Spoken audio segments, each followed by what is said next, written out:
Hello kids, आज आपण जॉग्रफीतला आणखीन एक चॅप्टर बघणार आहोत.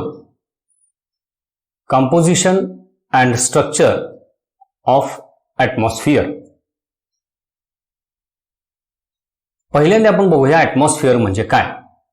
आता ॲटमॉस्फिअरच्या बाबतीत आपण 5th स्टँडर्डमध्ये 6th स्टँडर्डमध्ये सुद्धा बरीचशी इन्फॉर्मेशन घेतलेली आहेच आहे, पण त्याच्या पुढचं आणखीन थोडंसं डीप नॉलेज आपल्याला ह्या चॅप्टरमध्ये ॲटमॉस्फिअर बद्दल घ्यायचं आहे. Atmosphere, blanket of air surrounding the earth is called as atmosphere. अर्थला जे सराउंडिंग एअरचं जे ब्लँकेट आहे, पूर्ण अर्थच्या भोवतीनं जे ब्लँकेट आहे, that is called atmosphere. It plays an essential role in existence of life. आता अर्थवरती लाईफ आहे ह्याला कारण आहे हे ॲटमॉस्फिअर, कारण ॲटमॉस्फिअरमध्ये असे काही गॅसेस आहेत की ज्या गॅसेसमुळं आपल्याला अर्थवरती लाईफ हे सस्टेन झालेलं दिसून येतं. The atmosphere exist in several layers around the earth. आता हे ॲटमॉस्फिअर जे आहे हा एकच एक लेअर नाही, तर त्याच्यामध्ये काही वेगवेगळे लेयर्स आपल्याला दिसतात. आता ऍक्च्युली तिथं काय असते त्याच्यामध्ये तुम्हाला डिमार्केशन लाईन किंवा असं काही त्या ह्याच्यामध्ये दिसत नाही एअरमध्ये बघितलं तर, पण आपल्या कन्व्हिनियन्ससाठी हा ॲटमॉस्फिअरचा स्टडी प्रॉपर व्हावा, व्यवस्थित व्हावा, ह्याच्यासाठी आपण आपल्या कन्व्हिनियन्सनी त्याच्यामध्ये काही लेयर्स डिसाईड केलेले आहेत. This layers become thinner at high altitudes. इथं शेजारी एक पिक्चर तुम्हाला दिसतंय बघा. अर्थपासून वरती लेअर दाखवलेले आहेत. खालचा सगळ्यात लाईट कलर जो आहे अर्थ जवळचा, that is the thickest layer of the अर्थ. आणि जसं जसं आपण वर जाऊ तसा तसा तो कलर डार्क होत गेलाय, म्हणजे काय झालंय ते थिन होत गेलेलं आहे असं त्यांनी तिथं दाखवलेलं आहे. Therefore it is difficult to breathe at higher elevations. आणि हे थिनर ॲटमॉस्फिअर जे आहे, म्हणजे जसं आपण वर जाऊ तसं तसं एअर काय होत जाते, रेअर होत जाते, हलकी होत जाते, आणि त्याच्यामुळे तिथं ब्रीदिंगला प्रॉब्लेम येतो. कारण वरती जसं जाऊ तसं एअरचं टोटल पर्सेंटेज तिथलं कमी झालेलं असतं. The atmosphere is held by earth's gravity. सगळ्यात इम्पॉर्टंट, हे ॲटमॉस्फिअर किंवा ही एअर अर्थच्या वरती का तर राहते, कारण त्याला अर्थच्या ग्रॅव्हिटीनी एअरचे जे मॉलिक्युल्स आहेत ते स्वतःकडे पुल करून धरलेले असतात आणि त्यामुळं ते हेल्ड केलेलं असतं. आता बघूया आपण कंपोजिशन ऑफ द ॲटमॉस्फिअर. ॲटमॉस्फिअरमध्ये काय काय आहे, किती पर्सेंटमध्ये आहे, आणि त्याचे काय युजेस किंवा काय आपल्याला त्याचे बेनिफिट्स आहेत. The atmosphere is composed of different gases. हे तुम्हाला माहिती आहे की एअर जे आहे किंवा ॲटमॉस्फिअर आहे, it is a mixture of gases. हा एक एअर नावाचा कुठला गॅस नाहीये, air is a mixture of gases. These gases are colourless, odourless and together they form the air around us. हे सगळे गॅसेस जे आहेत एअरमधले, हे कलरलेस आहेत, हे ओडरलेस आहेत, त्यांचा कुठलाही तुम्हाला कलर दिसत नाही. एअर एकदम ट्रान्सपरंट क्लीन दिसते ग्लास सारखी, त्याच्यात कलर कुठला नाहीये. दुसरी गोष्ट, त्या एअरला एअर ऍज जर प्युअर एअर घेतली तर त्याला कुठलाही स्मेल किंवा ओडर नाहीये. आणि हे सगळं मिळून काय होतं, आपल्या भोवतीची एअर तयार झालेली आहे. आता याच्यात कंपोजिशन कसं आहे, खाली तिथे एक मी पाय डायग्राम दाखवलेले बघा, त्याच्यामध्ये तुम्हाला ते कंपोजिशन दिसतंय. Nitrogen is 78%, oxygen 21%. हे मेन दोन गॅसेस आहेत. त्याच्यानंतर इतर कॉन्स्टिट्यूएंट गॅसेस आहेत ते 99%. हा टोटल व्हॉल्यूम जो आहे एअरचा, त्याच्यामध्ये तुम्हाला नायट्रोजन आणि ऑक्सिजन हे दोन मेन गॅसेस तुम्हाला दिसून येतात. मग रिमेनिंग पोर्शन जो आहे तिथं पिक्चरमध्ये येलो स्ट्राईपनी दाखवलेले बघा, एकदम कमी पोर्शन आहे. तो पोर्शन सगळा काय आहे, इतर जे ट्रेस गॅसेस किंवा जे बाकीचे गॅसेस आहेत इथं नावं दिलेली आहेत बघा. आर्गॉन आहे, त्याच्यामध्ये झेनॉन आहे, निऑन आहे, hydrogen, helium, krypton, carbon dioxide, हे सगळे मिळून काय होतं, उरलेला पोर्शन हा तयार होतो. मेजर काय आहे तिथं जर तुम्ही बघितलं तर 99% हे नायट्रोजन आणि ऑक्सिजन तुम्हाला ॲटमॉस्फिअरमध्ये किंवा एअरमध्ये सापडतात. Rest of the gases are argon, carbon dioxide, hydrogen, helium, neon आणि ओझोन. हे उरलेले गॅसेस आहेत. Air also comprises of water vapour, dust particles, smoke and biological components like pollen grains, micro organisms. एअरमध्ये फक्त गॅसेसच नाही आहेत, लक्षात घ्या. एअरमध्ये तुम्हाला वॉटर वेपरही सापडते, त्याच्यानंतर डस्ट पार्टिकलही सापडतात, त्याच्यानंतर स्मोक काही असतो, आणि तसंच त्याच्यामध्ये काही biological components like micro organisms, pollen grains हे सुद्धा तुम्हाला त्याच्यामध्ये सापडतात. आता त्याच्यातला एक एक गॅस आपण बघूया, ॲटमॉस्फेरिक गॅसेस. त्यातला पहिला आहे तो nitrogen. It is most abundant gas found in the atmosphere. तुम्हाला माहिती आहे 79% अप्रॉक्सिमेटली एवढा नायट्रोजन कंटेंट एअरमध्ये आपल्याला सापडतं. It is required by the plants and animals for their survival. Animals प्लांट्सना सर्व्हायव्हलसाठी नायट्रोजनची गरज असते, कारण प्रोटीनेशियस सबस्टन्सेस जे आहेत ते तयार कशापासून केले जातात, ह्या नायट्रोजनपासून प्लांट्स तयार करत असतात. Plants do not absorb it directly. Plants हे डायरेक्टली ॲब्झॉर्ब करू शकत नाही नायट्रोजन. जरी प्रोटीन्स प्लांट बनवत असले तरी ते नायट्रोजन डायरेक्ट ॲब्झॉर्ब करू शकत नाहीत. Bacteria in soil and roots absorb nitrogen. तुम्हालाही माहिती आहे, हे आपण नायट्रोजन सायकलमध्ये शिकलेलो आहोत सायन्समध्ये. काय आहे की जे लेग्युमिनस प्लांट्स असतात त्याच्या रूट्सवरती काही नोड्यूल्स असतात आणि त्याच्यामध्ये बॅक्टेरियाज असतात. हे बॅक्टेरिया काय करत असतात, हा नायट्रोजन एअरमधनं ॲब्झॉर्ब करतात आणि त्याचं कन्व्हर्जन नायट्रोजिनस कंपाऊंडमध्ये करतात की जे प्लांट ॲब्झॉर्ब करून युटिलाइज करू शकतात. And it changes it's form so plant can use it. इथं मी खाली शेजारीच पण एक पिक्चर दाखवलेलं आहे बघा. तिथं ते दाखवलेले बॅक्टेरिया दिसत आहेत, सॅप्रोफाइट्स आहेत. त्याच्यानंतर ते बॅक्टेरिया काय करतात, नायट्रोजन कन्व्हर्ट करतात, तो फिक्स करतात. फिक्स झालेला नायट्रोजन प्लांट ॲब्झॉर्ब करतं आणि मग ते प्रोटीनेशियस कंपाऊंडमध्ये कन्व्हर्ट करतं. आणि हे जे प्रोटीन्स आहेत हे आपल्याला वापरायला मिळतात. Animals obtain nitrogen when they eat plants. आपण ज्यावेळी हे प्लांट्स कंझ्युम करतो त्यावेळी त्या प्लांटनी तयार केलेलं जे प्रोटीन आहे ते नायट्रोजन फॉर्म मधलं प्रोटीन जे आहे ते आपल्याला काय होतं, प्रोटीन फॉर्म मध्ये जो नायट्रोजन आहे तो नायट्रोजन आपल्या बॉडीला अवेलेबल होतो. Nitrogen also dilutes oxygen and shows the process of oxidation. आता ऑक्सिडेशन ही प्रोसेस जी आहे, तसा जर विचार केला तर ऑक्सिजन हा करोजिव्ह आहे. करोजिव्ह म्हणजे कसा, तो काय करतो, इतर जे काही मेटल्स आहेत किंवा इतर जे काही सबस्टन्सेस आहेत त्यांचं करोजन करतो, त्याच्यावरती ऑक्सिडेशन प्रोसेस होते आणि ते खराब करतो. जसं की आयर्नचं रस्टिंग आहे. मग हा प्युअर ऑक्सिजन जो आहे हा आपल्याला सुद्धा ब्रिदिंगला सहन होत नाही. जर 100% ऑक्सिजन आपल्या लंग्समध्ये गेला तर आपल्याला प्रॉब्लेम होऊ शकतो. मग हा डायल्यूट करायचं काम कोण करत असतं, नायट्रोजन करत असतं. It is also used to manufacture chemical fertilisers. हा नायट्रोजन वापरून आपण केमिकल फर्टिलायझर्स सुद्धा मॅन्युफॅक्चर करत असतो. हे आपल्याला माहिती आहे की जे NPK फर्टिलायझर्स असतात त्याच्यामध्ये नायट्रोजन असतो किंवा अमोनिया असतो. Ammonia is also form of nitrogen. त्याच्यानंतरचा जो गॅस आहे that is oxygen. It is the second most abundant and important gas in atmosphere. हा दुसरा असा गॅस आहे की जो जास्त प्रमाणात उपलब्ध आहे आणि खूप महत्वाचा आहे. The entire animal kingdom breathes in oxygen and breathes out carbon dioxide. Total जे काही ॲनिमल किंगडम अर्थवरती आहे प्रेझेंट आत्ता, अगदी स्मॉलेस्ट टू बिगेस्ट, मायक्रोपासनं मॅक्रोपर्यंत ह्या सगळ्या ॲनिमल्सना ब्रीदिंगसाठी ऑक्सिजन हा खूप खूप गरजेचा असतो. Without oxygen they cannot survive. Plants breathe carbon dioxide and give out oxygen. हे पण तुम्हाला माहिती आहे. प्लांट्स काय करतात, कार्बन डायऑक्साईड आत घेतात, ते फोटोसिंथेसिसमध्ये यूज करतात, त्याच्यापासून फूड तयार करतात आणि ऑक्सिजन बाय प्रॉडक्ट म्हणून एअरमध्ये रिलीज करतात. This process maintains natural balance of oxygen and carbon dioxide. खाली एक पिक्चर दाखवलेलं आहे बघा. ॲनिमल्स काय करतात, ऑक्सिजन घेतात, कार्बन डायऑक्साईड हवेमध्ये रिलीज करतात. प्लांट्स काय करतात, कार्बन डायऑक्साईड घेतात आणि ऑक्सिजन रिलीज करतात एअरमध्ये. आणि ह्या दोन प्रोसेसमुळे काय होतं, एअरमधलं ऑक्सिजनचा किंवा कार्बन डायऑक्साईडचा जो बॅलन्स आहे हा बॅलन्स मेंटेन केला जातो. Oxygen helps in combustion. हे पण तुम्हाला माहिती आहे, शेजारी पिक्चर दाखवले. कुठलंही कंबशन जर व्हायचं असेल तर त्याच्यासाठी ऑक्सिजन हा सपोर्टिव्ह म्हणून काम करतो. विदाउट ऑक्सिजन आपल्याला बर्निंग किंवा कंबशन करता येत नाही. ह्याचा एक्सपेरिमेंट आहे, तुम्हाला माहिती आहे, बघितलेला आहे तुम्ही.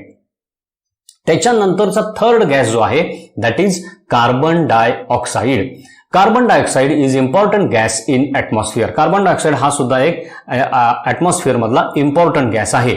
It is absorb by the plants in photosynthesis to make their own food and release oxygen.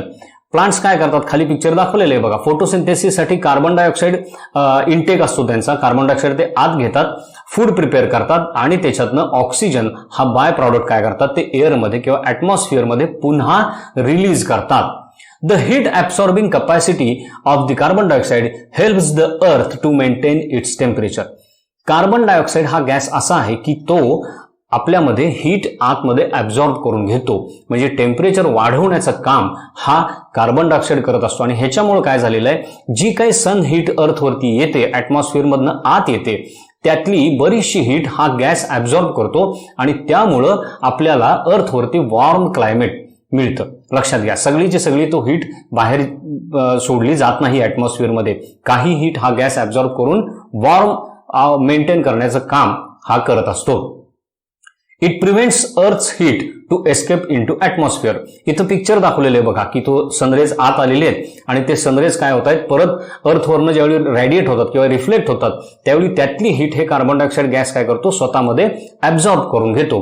Preventing from becoming too cold at night. आणि रात्रीच्या वेळी ज्यावेळी सन नसतो त्यावेळी काय होतं, ही जी कार्बन डायऑक्साईडनी आपल्यामध्ये ऍब्झॉर्ब करून ठेवलेली जी हीट आहे हीच हीट आपल्याला मिळते आणि आपल्याला वॉर्मथ मिळते किंवा कोल्ड जास्त आपल्याला फील होत नाही.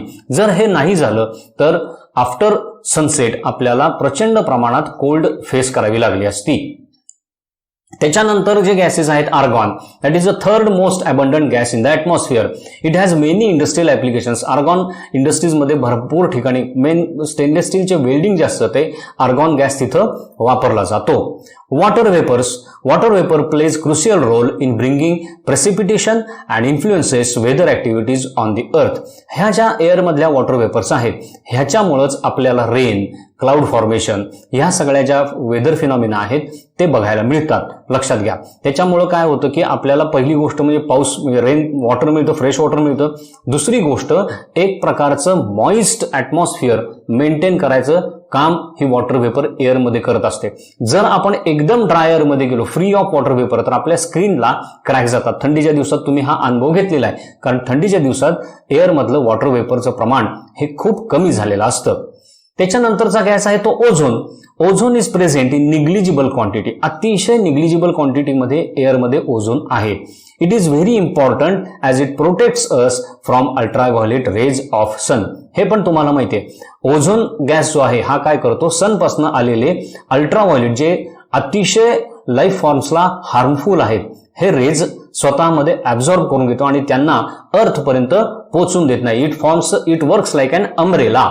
लक्षात आलं ना, ते त्या ओझोन लेअरमध्ये हे वर्ण येणारे युव्ही रेज आहेत हे सगळे काय होतात, ऍब्झॉर्ब केले जातात आणि अर्थपर्यंत त्यातले रेज पोहोचून दिले जात नाहीत. आता हे झालं गॅसियस जे कुठले कुठले ॲटमॉस्फिअरमध्ये आहेत किंवा एअरमध्ये आहेत त्याबद्दल. आता ॲटमॉस्फिअरचं स्ट्रक्चर कसं आहे ते आपण बघूया. On the basis of composition, thickness and temperature, the atmosphere has been divided into 5 distinct layers. जसं जसं तुम्ही अर्थ सरफेस पासून वरती जाल, जसे जसं अल्टिट्यूड वाढत जाईल तसं जसं ॲटमॉस्फिअरचं कंपोजिशन चेंज होत जातं, तिथल्या एअरचा थिकनेस चेंज होत जातो, तिथल्या एअरचं टेम्परेचर चेंज होत जातं. मग हे तीन फॅक्टर जे आहेत हे कन्सिडर करून आपण ॲटमॉस्फिअरचं डिव्हिजन केलेलं आहे 5 इम्पॉर्टंट लेयर्समध्ये. कुठले कुठले तिथं शेजारी पिक्चरमध्ये दाखवलंय बघा. सगळ्यात अर्थच्या सरफेसचा जवळचा जो लेअर आहे दॅट इज कॉल्ड ट्रोपोस्फिअर. त्याच्यावरचा स्ट्रॅटोस्फिअर, नंतर मेसोस्फिअर, थर्मोस्फिअर आणि एक्झोस्फिअर. तर हे असं आपण वेगवेगळं डिस्टिंक्शन लेयर्सचं केलेलं आहे. ते कशावर डिपेंड आहे, तिथल्या एअरचं कंपोजिशन, तिथं किती पर्सेंट एअर आहे, दुसरी गोष्ट तिथली एअर किती थिक आहे आणि तिसरी गोष्ट म्हणजे तिथलं टेम्परेचर किती आहे त्यावरती हे डिपेंड राहतं. त्याच्यातला पहिला आपण बघूया that is troposphere. It is the lowest, densest and heaviest layer. आता ट्रोपोस्फिअर म्हणजे अगदी अर्थला लागून जो लेअर आहे तो म्हणजे ट्रोपोस्फिअर. इथली एअर जी असते ही एकदम थिक असते, म्हणजे 80% of atmospheric air is comprised in troposphere. का? कारण तिथं ग्रॅव्हिटेशनल पुल हा जास्त असतो. सगळ्यात थिक लेअर आहे आणि हेवीएस्ट लेअर आहे हा. It absorbs maximum of heat radiated by the earth. अर्थमधनं जी हीट बाहेर पडते ती मॅक्झिमम हीट ह्या ट्रोपोस्फिअरमध्ये काय केली जाते, ॲब्झॉर्ब करून घेतली जाते. It extends up to 10 kilometre at equator and 8 kilometre at poles. Equator वरती ह्याची तुम्ही जर थिकनेस बघितला तर हा 10 किलोमीटर थिक आहे लेअर ट्रोपोस्फिअर, आणि तेच पोल्स वरती बघितला तर हा फक्त 8 किलोमीटर्स एवढीच त्याची हाईट तुम्हाला सापडते. Average height of this layer is 13 kilometre, आणि सगळीकडची मिळून जर ॲव्हरेज हाईट काढली तर ॲव्हरेज मिळते तुम्हाला साधारण 13 किलोमीटर त्याची हाईट मिळते. इथं पिक्चरमध्ये ते दाखवलेले बघा, खास ट्रोपोस्फिअर दाखवलाय आणि 10-13 किलोमीटर्स पर्यंत त्याची लेवल दाखवलेली आहे बघा. It contains maximum amount of oxygen and carbon dioxide. हा जो ट्रोपोस्फिअरिक एअर जे आहे ह्या एअरमध्येच मॅक्झिमम अमाऊंट ऑफ ऑक्सिजन आणि कार्बन डायऑक्साईड आपल्याला सापडते. त्यामुळं लाईफ फॉर्म्स जे आहेत ते सगळे तुम्हाला ह्या ट्रोपोस्फेरिक लेअरमध्येच सापडतात. Weather phenomena such as cloud, fog, rainfall and hailstorm occurs in this layer. Weather phenomena जे काही आहेत, क्लाउड फॉर्मेशन असेल, स्टॉर्म्स असतील, फॉग असेल, रेनफॉल असेल, हे सगळं कुठं होतं? ह्या ट्रोपोस्फेरिक लेअर मध्ये तुम्हाला घडून आलेलं दिसतं. It's maximum air present in this layer. आणि जी काही मी मगाशी तुम्हाला म्हटलं तसं टोटल ऍटमॉस्फिअर मध्ये जी काही एअर आहे त्याच्यातला मॅक्झिमम व्हॉल्यूम आपल्याला ट्रोपोस्फिअर मध्ये सापडतो. Temperature in this layer decreases as we go higher. आपण जसं जसं हाईटला वरती जात जाऊ तसं तसं काय होतं, ह्या ट्रोपोस्फिअरचं टेम्परेचर हे ड्रॉप व्हायला लागतं. इथं शेजारी मी एक ग्राफ दाखवलाय बघा.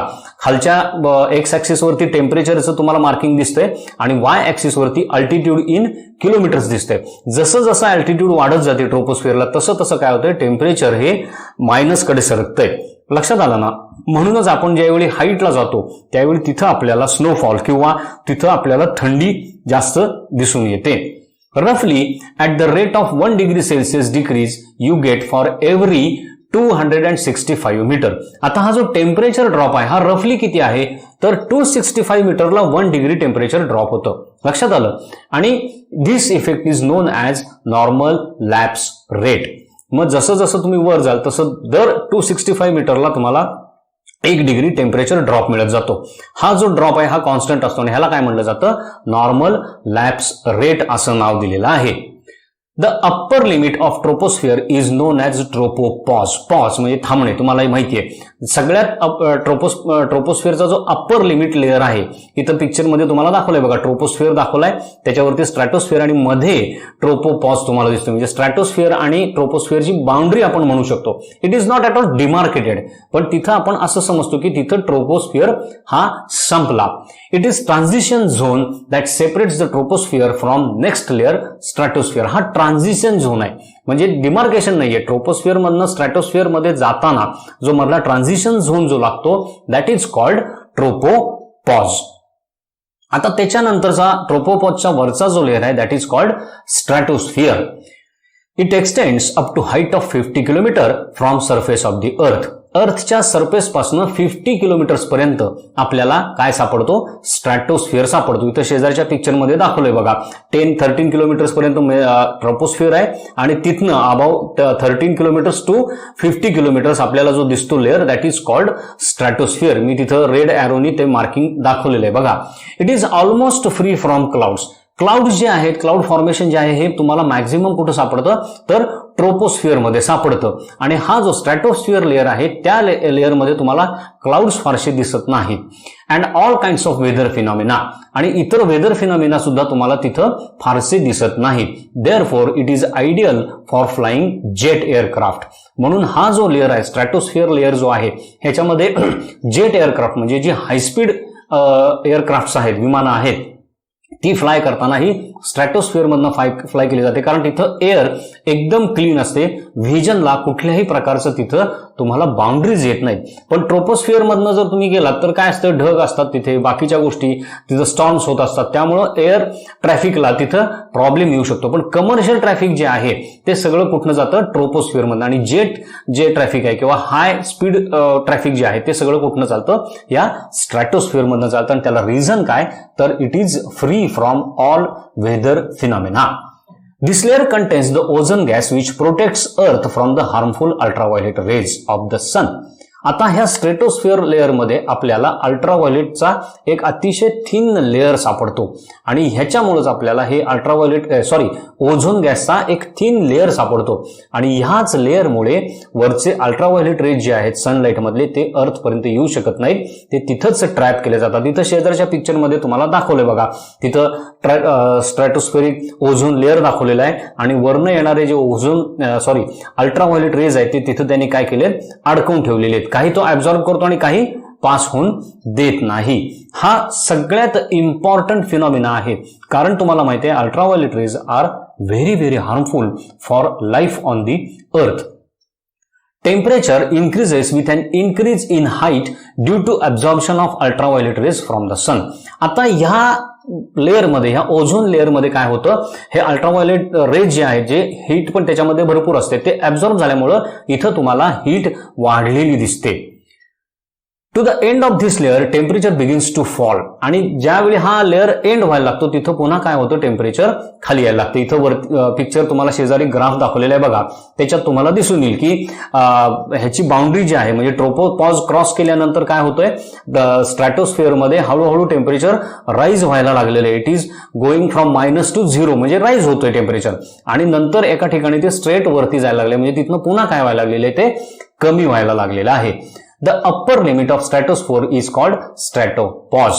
इथं सुद्धा तेच आहे, जिथं स्ट्रॅटोस्फिअर संपतो तिथल्या बाउंड्रीला काय म्हणलं जातं, स्ट्रॅटोपॉज म्हणलं जातं. कारण तिथं काय होतं, हा स्ट्रॅटोस्फिअर हा पुढच्या लेअरमध्ये मिक्स व्हायला लागतो, म्हणजे त्याचा तो ट्रान्झिशन झोन आहे. It is a transitional zone that separate stratosphere from mesosphere. हा पुन्हा काय आहे, मेसोस्फिअर म्हणजे स्ट्रॅटोस्फिअरच्या वरचा लेअर आणि स्ट्रॅटोस्फिअर ह्यांच्या मधला काय आहे, ट्रान्झिशन झोन आहे. पुढचा लेअर आहे mesosphere. This is also very important. का ते आपण बघूया. It extends up to 80 kilometre from mean sea level. Mean sea level म्हणजे ग्राउंड लेवल पासून हा 80 किलोमीटर म्हणजे 50 टू 80 हा जो मधला बेल्ट आहे, हा बेल्ट काय आहे, मेसोस्फिअर म्हणलं जातं. कारण 50 किलोमीटर पर्यंत स्ट्रॅटोस्फिअर सुरू होतो आणि तिथनं पुढं काय होतं, आपल्याला मेसोस्फिअर लागतो स्ट्रॅटोपॉज पासून, आणि तिथनं 80 किलोमीटर्स पर्यंत आपल्याला मेसोस्फिअर दिसून येतो. Temperature decreases with altitude. आता इथं पुन्हा तुम्ही जर बघितलं तर पुन्हा टेम्परेचर काय व्हायला लागलेलं आहे, डिक्रीज व्हायला लागलेलं आहे. इथं शेजारच्या पिक्चरमध्ये तुम्हाला दिसतंय साईडला तो टेम्परेचरचा ग्राफ आहे बघा. स्ट्रॅटोपॉज मधनं परत वर गेल्यानंतर पुन्हा मेसोस्फिअर मध्ये तुम्हाला काय होतंय, ती लाईन जी आहे ती मायनस कडे सरकायला लागलेली तुम्हाला दिसून येईल. It is the coldest layer with temperature down to -100 degree Celsius. हा ॲटमॉस्फिअरचा सगळ्यात कोल्ड झोन समजला जातो, कारण इथं टेम्परेचर जे आहे ते -100 डिग्रीच्या पण खाली गेलेलं असतं. This layer acts as a protective shield against meteors. सगळ्यात इम्पॉर्टंट, जे काही स्पेसमधनं मेटिऑर्स किंवा इतर ज्या काही सेलेस्टियल बॉडीज अर्थकडे अट्रॅक्ट होतात, या ह्यूज असतात. पण काय होतं, ज्यावेळी त्या ॲटमॉस्फिअरमध्ये येतात त्यावेळी त्यांचा एअर बरोबर काय होतं, फ्रिक्शन होतं, आणि ह्या मेसोस्फिअर झोनमध्ये त्या बर्नआउट केल्या जातात, त्या अर्थपर्यंत पोहोचून दिल्या जात नाही. तिथं शेजारच्या पिक्चरमध्ये दिसतात बघा, मी ते शूटिंग स्टार्स किंवा ते मेटिऑर्स तुम्हाला दिसतात, आणि ते मेसोस्फिअरमध्ये काय होतात, डिस्ट्रॉय केले जातात. त्यामुळं हे मेटिऑर्स आपल्या अर्थपर्यंत किंवा ग्राउंडपर्यंत पोहोचत, लँडवरती हे पोहोचत नाही. जर हा मेसोस्फिअर लेअर नसता किंवा हे जर हा फिनॉमिना जर झाला नसता तर काय झालं असतं, सगळीकडे हा मेटिऑर्सनी पूर्णपणे डिस्ट्रक्शन केलं असतं, कारण ते येऊन डायरेक्ट लँडवरती आदळले असते. Meteor burns up in this layer due to friction with atmosphere. ह्या लेअरमध्येच हे मेटिऑर्स काय होतात, ॲटमॉस्फिअर बरोबर फ्रिक्शन होऊन बर्न आउट केले जातात. Upper limit of mesosphere is mesopause. आता ह्या मेसोस्फिअरचा अप्पर लेअर जो आहे किंवा लिमिट जे आहे दॅट इज मेसोपॉज. प्रत्येक ठिकाणी हा पॉज आपल्याला दिसून येतो, म्हणजे दोन झोनच्या मधला जो ट्रान्झिशनल बेल्ट आहे दॅट इज कॉल्ड पॉज. तसा मेसोपॉजच्या वरचा जो ट्रान्झिशनल बेल्ट आहे that is mesopause. It separates mesosphere from the lower thermosphere. म्हणजे त्याच्यावरती जो थर्मोस्फिअर आहे त्याचा लोअर पार्ट. आता लोअर पार्ट का म्हणलंय तर थर्मोस्फिअरची थिकनेस खूप आहे, त्यामुळे थर्मोस्फिअरचा जो लोअर पार्ट आहे त्याला मेसोस्फिअर पासून वेगळं करण्याचं काम हा मेसोपॉज करत असतो. त्याच्यानंतर पुढचा आहे thermosphere. This layer extends up to height of 400 kilometre. बघा 80 किलोमीटर पर्यंत मेसोस्फिअर आहे, तिथनं 400 किलोमीटर पर्यंत काय आहे, थर्मोस्फिअर आहे. म्हणजे सगळ्यात जास्त थिकनेस आपल्याला थर्मोस्फिअरचा बघायला मिळतो. The temperature starts rising with altitude. आता जसं जसं अल्टिट्यूड वाढत जाईल, हाईट वाढत जाईल, तसं थर्मोस्फिअरमध्ये काय होतं, टेम्परेचर वाढायला लागतं. आणि this is the reason why this zone is called thermosphere, कारण इथं सगळ्यात highest temperature it even goes up to 1500 degree Celsius. इतकं आहे कारण एकतर सन जवळ आहे, तिथं एअर एकदम रेअर झालेली असते, अजिबात डेन्सिटी कमी झालेली असते, थिकनेस नसतो, त्यामुळं इथली हीट जी आहे ही प्रचंड हीट असते.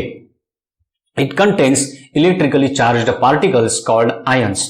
इथं ह्या लेअरमध्ये तुम्हाला एक सगळ्यात इम्पॉर्टंट फिनॉमिना बघायला मिळतो, तो म्हणजे काय, तर इथे तुम्हाला काही इलेक्ट्रिकली चार्ज्ड पार्टिकल्स बघायला मिळतात. आता ही चार्ज का होतात ह्याला कारण आहे, तिथं डायरेक्ट येणारे सनलाईट आहे, सनरेज आहेत, त्याच्यामध्ये असणारी हीट आहे, हे पार्टिकल्स ती हीट ॲब्झॉर्ब करतात किंवा ते रेज ॲब्झॉर्ब करतात, तो वेगळा फिनॉमिना आहे. पण हे बेसिक रिझन आहे की ज्याच्यामुळे त्याच्यावरती चार्ज डेव्हलप होतो.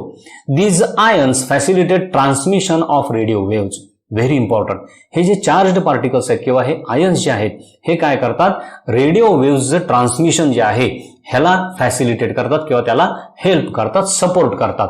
And enable us to have wireless communication. आज जे आपण मोबाईल्स वापरतो किंवा जे काही वायरलेस कम्युनिकेशन आपण वापरतो त्याच्या ज्या वेव्हज ज्या असतात ह्या सगळ्या काय होतात, ह्या थर्मोस्फिअरमधनं इकडे तिकडे ट्रान्समिट केल्या जातात. इथं खाली एक पिक्चर तुम्हाला दाखवलंय बघा. आयनोस्फिअर जो आहे म्हणजे ज्याच्यामध्ये आयन असतात तो जो बेल्ट आहे त्या बेल्टमध्ये काय आहे, तो सॅटेलाइट तिथं असतो जो ह्या ह्या वेव्हज ट्रान्समिट करत असतो. आणि तिथनं हा सगळं कम्युनिकेशन पार्ट जो आहे तो मेनली ह्या आयनोस्फिअरमध्ये पॉसिबल झालेला आहे. Thus it is also known as ionosphere. म्हणून थर्मोस्फिअरला आयोनोस्फिअर सुद्धा म्हणतात, कारण का त्याच्यामध्ये हे इलेक्ट्रिकली चार्ज्ड आयन्स आपल्याला मिळतात म्हणून. The electrically charged particles cause a dazzling sparkling light near the two poles in northern aurora borealis and southern aurora Australia skies known as aurora. आता हे जे चार्ज्ड पार्टिकल्स आहेत त्याच्यामुळं आपल्याला एक व्हेरी पिक्युलर फिनॉमिना पोल्सवरती बघायला मिळतो स्काईजमध्ये. नॉर्दर्न पोलवरती तुम्हाला ते असे डान्सिंग लाईट म्हणतात. इथं मी 2 पिक्चर दाखवलेले आहेत बघा. तर ते डान्सिंग लाईट तुम्हाला एअरमध्ये दिसतात. नॉर्दर्न पोलवरती जो फिनॉमिना होतो त्याला म्हटलं जातो अरोरा बोरियालिस. लक्षात आलं. आणि जो सदर्न पोलवरती तुम्हाला जो दिसतो त्याला म्हटलं जातं अरोरा ऑस्ट्रेलिया.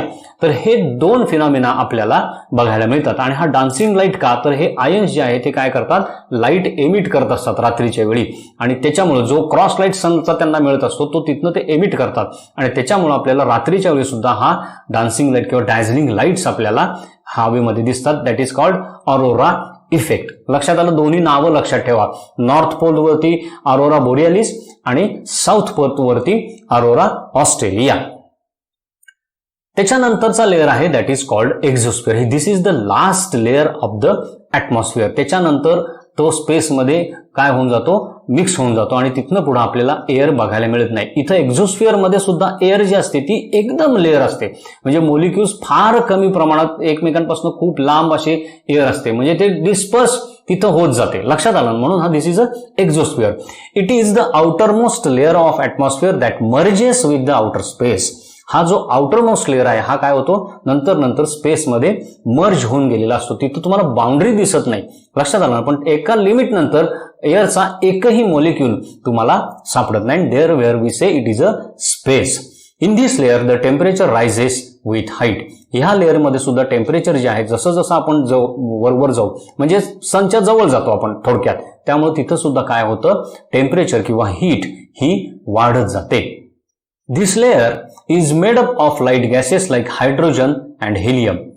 मॅक्झिमम हे लाईट वेट जे गॅसेस आहेत, हायड्रोजन, हेलियम, हे गॅसेस तुम्हाला ह्या एक्झोस्फिअरमध्ये सापडतात. बघा, हायड्रोजन किंवा हेलियम गॅस भरलेलं बलून जर आपण हवेत सोडलं तर ते वरच्या दिशेने फास्ट जातं. का? कारण हे दोन्ही गॅस एकदम लाईट वेट आहेत. लक्षात आलं ना. त्यामुळे एक्झोस्फिअरमध्ये मॅक्झिमम तुम्हाला हे 2 गॅस सापडतात.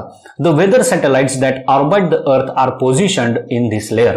जे वेदर सॅटेलाइट्स आहेत ज्याच्यावरनं आपण वेदरचं फोरकास्टिंग करतो, हे सॅटेलाइट जे आहेत ते मेजरली ह्या एक्झोस्फिअरमध्ये सापडतात. कम्युनिकेशनसाठी वापरणारे सॅटेलाइट कुठं असतात, मेसोस्फिअरमध्ये, आयोनोस्फिअरमध्ये असतात.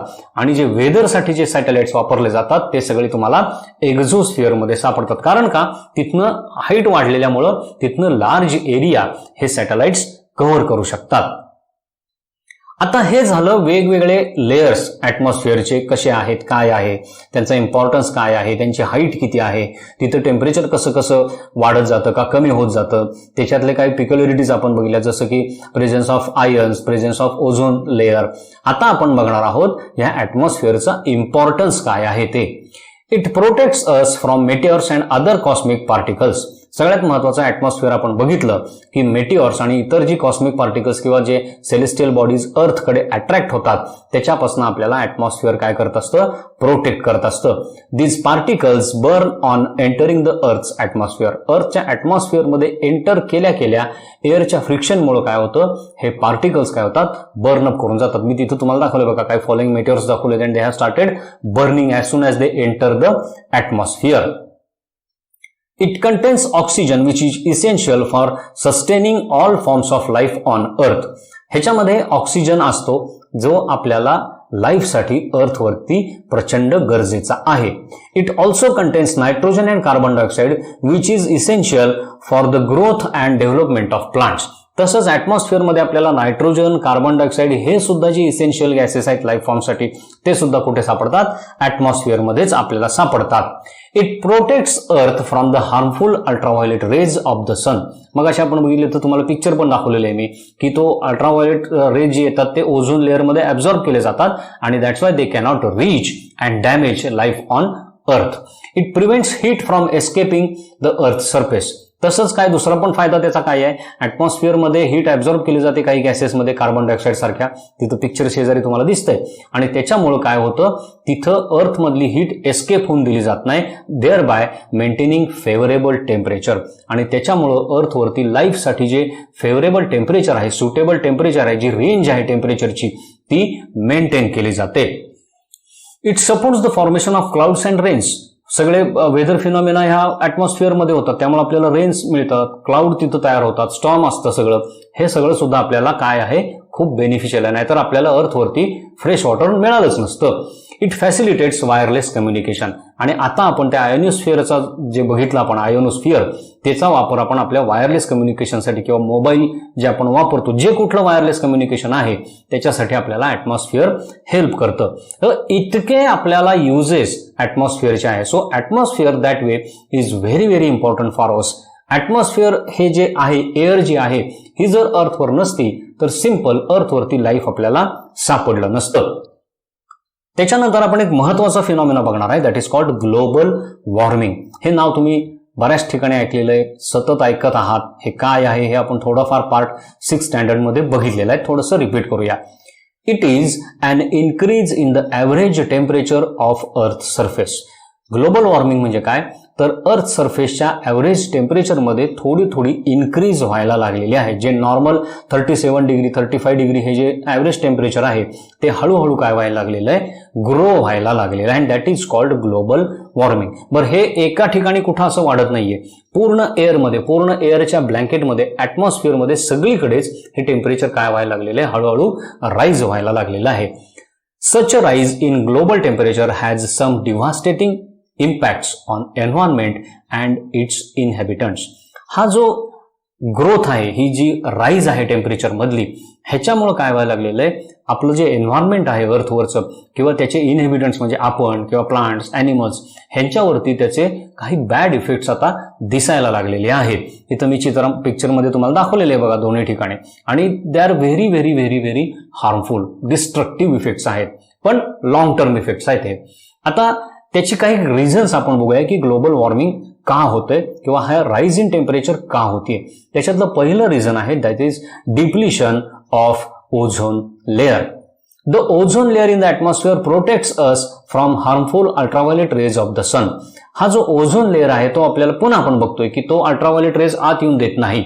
लक्षात आलं. In recent years depletion of ozone layer has been observed near the poles. काय झालंय, काही वर्षांमध्ये काही विशिष्ट गॅसेस आपण वापरायला लागल्यामुळे तिथं ते गॅस काय करतात, हा ओझोन जो आहे त्याच्याबरोबर रिॲक्ट होतात आणि तो ओझोन काय करतात, परमनंटली डॅमेज करून टाकतात. त्यामुळं हा जो ओझोन लेअर आहे विशेषतः पोल्सवरचा जो ओझोन लेअर आहे तो काय झालेला आहे, डिप्लीट होऊन तिथं तो टिअर ऑफ ओपन व्हायला लागलेला आहे. इथं खाली एक शेजारी पिक्चर दिसतंय बघा की त्या ओझोन लेअर तिथं तो खराब झालेला आहे आणि तिथनं हे काय होत आहे, अल्ट्राव्हायोलेट रेज जे आहेत हे डायरेक्ट अर्थवरती यायला सुरुवात झालेली आहे. Chlorofluorocarbon CFCs used in refrigerators and air conditioners is major factor responsible for depletion of ozone layer. Chlorofluorocarbon नावाचा एक गॅस रेफ्रिजरेटर्समध्ये आणि कूलिंग जे काही इक्विपमेंट्स आहेत ज्याच्यामध्ये कूलिंग करतो आपण, त्याच्यामध्ये हे गॅस आतापर्यंत वापरले जात होते. तसंच आपण बॉडी स्प्रे वापरतो किंवा आणखीन काही वेगवेगळे स्प्रे वापरतो, त्याच्यामध्ये हा क्लोरोफ्लोरोकार्बन खूप मोठ्या प्रमाणात वापरला जायचा. हा ज्यावेळी एअरमध्ये एस्केप व्हायचा त्यावेळी ह्या ओझोन बरोबर तो रिॲक्ट होऊन काय करायचा, ओझोन तिथनं डिस्ट्रॉय करून टाकायचा. And this is the major reason why this ozone layer has depleted. हे एक मेजर रिझन आहे. दुसरा आहे त्याला म्हणतात green house effect. Green house effect म्हणजे काय ते आपण आधी समजून घेऊया. अ ग्रीन हाऊस म्हणजे काय, both walls and roofs are made of glass. हे ग्रीन हाऊस जे असतं थोडक्यात हे काय, इट्स अ ग्लास हाऊस. म्हणजे ह्याच्या वॉल्स असतात, ह्याचं रूफ असतं, हे सगळं ग्लासचं बनवलेलं असतं. Glass allows sunlight to enter. ग्लासमधनं सनलाईट आत येतो, हीट आत येते, but not allow it to exit.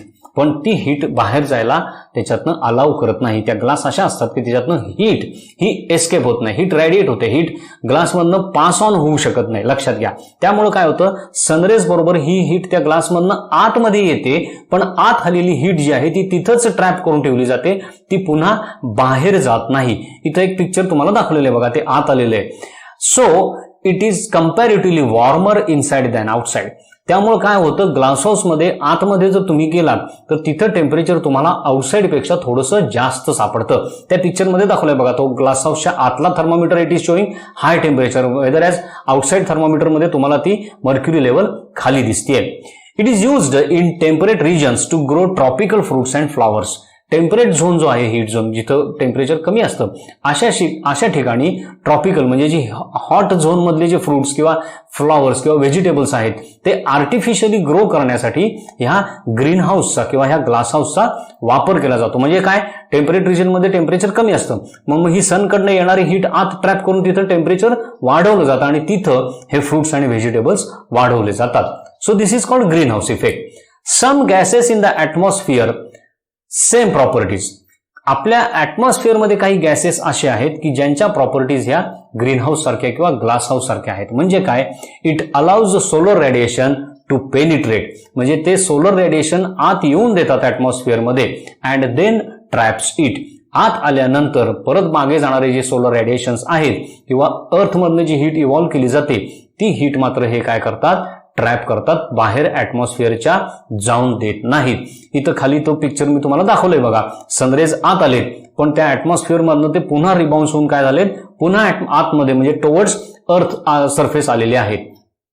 Carbon dioxide, methane, chlorofluorocarbons, ozone and water vapour are notable green house gases. हे जे काही गॅसेस आहेत, कुठले कुठले, कार्बन डायऑक्साईड, मगाशी आपण बघितलं की कार्बन डायऑक्साईड ॲब्झॉर्ब्स हीट. त्याच्यानंतर मिथेन गॅस कुठं तयार होतो, जिथं अनेरोबिक डिकम्पोजिशन चालू असतं किंवा अनेरोबिक रेस्पिरेशन चालू असतं तिथं मिथेन गॅस तयार होत असतो. त्याच्यानंतर chlorofluorocarbon gas, ozone gas, water vapours, हे सगळे काय आहेत, ह्या सगळे सबस्टन्सेस किंवा हे गॅसेस हे हीट ॲब्झॉर्ब करणारे गॅसेस आहेत. With increase in human activities the proportion of this gases is increasing. आपल्या काही ह्युमन ॲक्टिव्हिटीजमुळे काय झालेलं आहे, हे जे सगळे गॅसेस आहेत ह्यांचं ॲटमॉस्फिअर मधलं प्रोपोर्शन डे बाय डे वाढत चाललेलं आहे. बघा, कार्बन डायऑक्साईडचं प्रोपोर्शन वाढतंय कारण फॉसिल फ्युएल प्रचंड प्रमाणात आपण बर्न करतो, त्याच्यातनं कार्बन डायऑक्साईड एमिट होतो. दुसऱ्या बाजूला डिफॉरेस्टेशन झालेलं आहे, ट्रीज तेवढे नाहीयेत, त्यामुळे काय होतंय, हा कार्बन डायऑक्साईड ऑक्सिजनमध्ये त्या पर्सेंटेजमध्ये कन्व्हर्ट केला जात नाही. त्यामुळे हा इम्बॅलन्स होऊन कार्बन डायऑक्साईडचं प्रमाण हे आता एअरमधलं वाढायला लागलेलं आहे. तसंच मिथेन सुद्धा वाढतोय. इंडस्ट्रियल मिथेन यूज करतो आपण, वेगवेगळ्या ठिकाणी मिथेन आपण प्रोड्यूस करतो बायोगॅस सारख्या ठिकाणी, आणि हा मिथेन काय होतो, एअरमध्ये मिक्स होतो. तसंच क्लोरोफ्लोरोकार्बन्स आपण रेफ्रिजरेटर्समध्ये किंवा कूलिंग मशीन्समध्ये वापरतो. आता ते बॅन केलेलं आहे कारण त्याचे डेट्रिमेंटल इफेक्ट्स दिसून आले, पण ह्याच्यापूर्वी वापरलेले जे क्लोरोफ्लोरोकार्बन त्याचे काही ट्रेसेस अजून ॲटमॉस्फिअरमध्ये आहेच. हा गॅस सुद्धा काय करतो, हीट ॲब्झॉर्ब करतो. ओझोन हीट ॲब्झॉर्ब करतो. त्याच्यानंतर वॉटर वेपर जे आहेत, त्या वॉटर तर हीट होतो, वॉटर ॲब्झॉर्ब करतच हीट, तुम्हाला माहिती आहे, बॉईल होतं. ह्या वॉटर वेपर सुद्धा काय करत असतात, हे हीट ॲब्झॉर्ब करत असतात. आणि ह्याचा ओव्हरऑल इफेक्ट काय दिसतो आपल्याला, तर टोटल ॲटमॉस्फिअरचं टेम्परेचर या हीटमुळे वाढत चाललेलं आहे. Heat being trapped is raising the earth's temperature. ही जी ट्रॅप झालेली हीट आहे त्याच्यामुळं अर्थचं टेम्परेचर वाढायला लागलेलं आहे. This increase in temperature due to concentration of greenhouse gases is known as greenhouse effect. आता हे जे ग्रीनहाऊस गॅसेस आहेत मगाशी बघितलेले, ह्याचं कॉन्सन्ट्रेशन वाढत गेल्यामुळं जो टेम्परेचर राईज आपल्याला ऍटमॉस्फिअरमध्ये दिसतोय त्याला म्हटलं जातं green house effect. If the greenhouse effect is too strong, the earth will get warmer and warmer. आता हा जर ग्रीनहाऊस इफेक्ट जर आणखीन स्ट्रॉंग व्हायला लागला तर हे जे टेम्परेचर राईज आहे हे असंच राईज होत जाईल आणि अर्थ आणखीन हीटअप होत जाईल किंवा वॉर्म होत जाईल. This may lead to global warming. आणि ह्याच्यामुळेच काय होतंय, ग्लोब आपला जो आहे, जो अर्थ आहे, ती काय व्हायला लागलेली आहे, हीटअप व्हायला लागलेली आहे, त्याचं टेम्परेचर वाढायला लागलेले आहे. ह्यालाच म्हटलं जातं ग्लोबल वॉर्मिंग इफेक्ट. आणखीन काय ग्लोबल वॉर्मिंगची कॉजेस आहेत?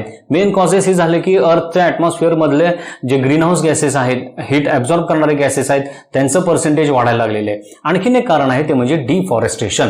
Plants, trees essential for absorbing excess carbon dioxide. Plants and trees काय करतात, एक्सेस कार्बन डायऑक्साईड जो आहे हा ऍब्झॉर्ब करत असतात. Clearing away forest posed dangers to life on a large scale. आपल्या फायद्यासाठी आपल्याला वेगवेगळ्या कारणांसाठी लँड यूज करायची असते, म्हणून आपण काय केलेलं आहे की बरीचशी लँड आपण फॉरेस्ट कट करून क्लिअर केलेली आहे. पण त्याच्यामुळे काय झालंय, आता आपल्यालाच धोका निर्माण झालेला आहे, आपल्या अस्तित्वालाच धोका निर्माण झालेला आहे. The trees are not enough to absorb carbon dioxide present in air. आत्ता जे काही ट्रीज आपल्याला दिसतात अर्थवरती ते सफिशियंट नाहीयेत. कशासाठी? जो काही कार्बन डायऑक्साईड एमिट केला जातो ऍटमॉस्फिअरमध्ये त्याचं कन्व्हर्जन ऑक्सिजन मध्ये करण्यासाठी. इथं शेजारी एक पिक्चर तुम्हाला दिसतंय बघा, एक अर्थ आहे त्याच्यावरती तुम्हाला चांगलं झाड दिसते, पण दुसऱ्या बाजूची अर्थ आहे ते झाड जे आहे ते पूर्ण बर्नअप झालेले आणि ती अर्थ सगळी ड्राय झालेली आहे, हीट तिकडची वाढलेली आहे. आणि त्याच्या शेजारी एक लंग्सचं पिक्चर आणि त्याच्यातलं लंग्स आपण कट केलंय, ते फॉरेस्ट कट केलंय. Forest are lungs of earth. लक्षात घ्या. कारण का, तर ते कार्बन डायऑक्साईड ऍब्झॉर्ब करून आपल्याला ऑक्सिजन देत असतात आणि तेच आपण कट केल्यामुळे काय होतोय, जो काही कार्बन डायऑक्साईड ऍटमॉस्फिअरमध्ये आता इमिट होतोय तो हळूहळू तिथे अॅक्युम्युलेट व्हायला लागलेला आहे. दुसरं कारण म्हणजे burning of fossil fuels. On other side, we are producing carbon dioxide in heavy percent. Activities such as burning of fossil fuels, such as coal, natural gas, also increases the amount of carbon dioxide. Fossil fuel किंवा any fuel if you burn it, it gives out carbon dioxide. लक्षात आलं ना? आणि त्याच्यामुळे आपण carbon dioxide काय करतोय, सतत we are just pouring that or carbon dioxide in the air. पण on the other side trees sufficient नसल्यामुळे तो कार्बन डायऑक्साईड आपण कन्व्हर्ट करत नाहीये ऑक्सिजनमध्ये आणि त्यामुळं हे पर्सेंटेज वाढायला लागलेलं आहे. बघा, व्हेहिक्युलर एक्झॉस्ट तुम्हाला तिथं दिसतोय, इंडस्ट्रियल एक्झॉस्ट दिसतोय. या सगळ्या ठिकाणून आपण कार्बन डायऑक्साईड अक्षरशः एअरमध्ये ओततोय आपण. आता हे झालं रिझन्स काय काय आहेत ग्लोबल वॉर्मिंगचे, ह्याचे इम्पॅक्ट काय आहेत.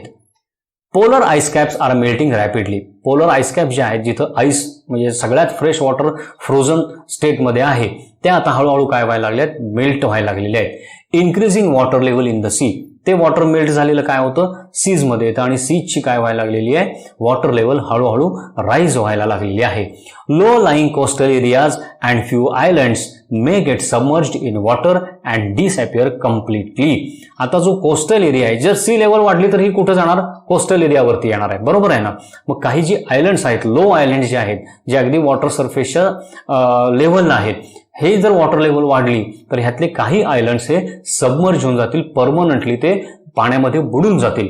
तसंच सी शोअरच्या कडेचा जो कोस्टल एरिया जो आहे, तिथला जो लो एरिया जो आहे, तिथं हे राईज झालेले वॉटर लेवल गेल्यामुळं तो एरिया सुद्धा सगळा वॉटर खाली सबमर्ज होऊन जाईल. इथे एक तुम्हाला पिक्चर दाखवलेलं आहे बघा, ते पेंग्विन, तो सील आणि ते पोलर बिअर एकाच आईसच्या फ्लोटिंग पीसवरती उभेत. कारण का, बाकीचं सगळं आईस मेल्ट होऊन गेलेलं आहे, त्यामुळं तिथलं जे काही लाईफ आहे ते सुद्धा काही दिवसांनी डिस्ट्रॉय होऊन जाण्याची भीती आहे. तिथे एक तुम्हाला शेजारी कार्टून दिसते, त्याच्यात तो माणूस त्या ह्याला विचारतोय, hi friend, you gonna expecting a repeat of the biblical flood. Biblical ह्याच्यामध्ये असं समजलं जातं की एक मोठा फ्लड झाला होता आणि ज्याच्यामध्ये सगळं लाईफ तिथलं डिस्ट्रॉय झालं होतं, पण काहीच लोक जिवंत राहिली होती आणि त्याच्यानंतर मग अर्थ पुन्हा रिप्लेनिश झाली असं समजलं जातं. तर तसं तो त्याला विचारतो की तसा फ्लड तू एक्सपेक्ट करतोयस का आता.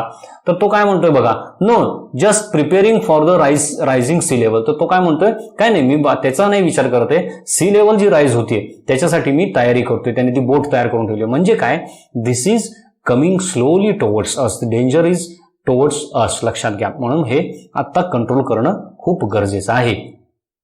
Weather patterns all over the world are changing. World मधले सगळे वेदर पॅटर्न आता चेंज व्हायला लागलेले आहेत. Resulting in hotter summers, colder winters, heavy rainfalls causing floods. आता हे वेदर पॅटर्न चेंज व्हायला लागल्यामुळे काय व्हायला लागलेलं आहे, जिथं पाऊस नव्हता तिथं पाऊस पडायला लागलेला आहे, जिथं थोडा पाऊस पडायचा तिथं फ्लडिंग रेन आहे, तिथं फ्लड्स यायला लागलेले आहेत, वेगवेगळ्या ठिकाणी स्टॉर्म्स यायला लागलेले आहेत. हे सगळं का व्हायला लागलेलं आहे, that is because of this global warming. कारण ह्या टेम्परेचरवरतीच हे सगळे वेदर फिनॉमिनाज हे डिपेंड असतात. So here is the chapter composition and structure of atmosphere. काय काय बघितलं आपण ह्या चॅप्टरमध्ये. आपण पहिल्यांदा बघितलं ॲटमॉस्फिअर म्हणजे काय, त्याच्यानंतर कंपोजिशन ऑफ ॲटमॉस्फिअर, त्यातले ॲटमॉस्फिअरिक गॅसेस कुठले कुठले आहेत ते बघितले. त्याच्यानंतर ॲटमॉस्फिअरचं स्ट्रक्चर्स म्हणजे त्याचे 5 लेयर्स आपण बघितले, त्यांचा आपल्याला यूज काय आहे, काय इम्पॉर्टन्स आहे ते बघितला. नंतर बघितलं ते ॲटमॉस्फिअरचा इम्पॉर्टन्स आपल्यासाठी काय आहे, आणि त्याच्यानंतर ग्लोबल वॉर्मिंग बघितलं. ग्लोबल वॉर्मिंगमध्ये आपण बघितलं डिप्लिशन ऑफ ओझोन लेअर, त्याच्यानंतर ग्रीन हाऊस इफेक्ट, नंतर कॉजेस ऑफ ग्लोबल वॉर्मिंग, आणि सरते शेवटी बघितलं इम्पॅक्ट ऑफ ग्लोबल वॉर्मिंग. हा चॅप्टर नीट स्टडी करा. ह्याचं सगळं रेफरन्स मटेरियल आपल्या ॲपवरती, वेब पोर्टलवरती लोड केलेलं आहे. ते व्यवस्थित स्टडी करा. पुन्हा पुन्हा हा व्हिडिओ बघा आणि हा चॅप्टर क्लिअर करून टाका. So this is the end of the chapter composition and structure of atmosphere. Thank you.